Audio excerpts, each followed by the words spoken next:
Hi అండి. Welcome to my channel. ఈరోజు నేను చూపించబోయే కూర పిల్లలు పెద్దలు అందరూ ఇష్టంగా తింటారండి. తీపి తినేవాళ్ళు మాత్రమే. అదేంటంటే చిక్కుడుకాయ బెల్లం కూర. ముందుగా చిక్కుడుకాయలను అయితే ఉడకబెట్టుకుని ఉంచుకోవాలి ఉప్పేసి. తర్వాత చక్కగా నూనె కాగాక ఎల్లుల్లిపాయ తాలింపు వేయాలండి. అది బాగా వేగాక కొంచెం ఇంగు కూడా వేసుకుని ఆ తర్వాత ఉడకబెట్టుకుని చిక్కుడుకాయలను అయితే ఈ విధంగా వేసేసుకుని దీంట్లో ఉప్పు కారం పసుపు వేసుకుని 5 నిమిషాలు మగ్గనిచ్చుకోవాలి. ఆ తర్వాత కొంచెం రుచికి సరిపడా బెల్లం, ఎక్కువ తినే వాళ్ళైతే ఎక్కువ వేయండి, తక్కువ తినే వాళ్ళైతే తక్కువ వేయండి. ఆ క్లిప్ మిస్ అయిందండి, బెల్లం వేసే క్లిప్పు. సో ఈ విధంగా వేయటం అయిపోయాక చూపిస్తున్నాను.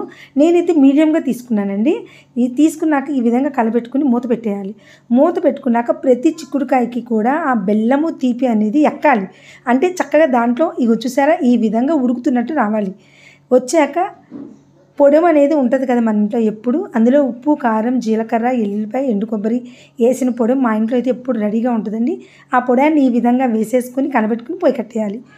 చాలా బాగుంటుందండి. వేడి వేడి అన్నంలో నెయ్యి వేసుకుని తింటే ఇష్టంగా తింటారండి. తినని వాళ్ళు కూడా చక్కగా తింటారండి. ట్రై చేయండి. నచ్చితే లైక్ చేయండి, షేర్ చేయండి, సబ్స్క్రైబ్ చేయడం మర్చిపోకండి. బాయ్ అండి. ఇంకొకరితో మళ్ళీ మీ ముందుకు వస్తా.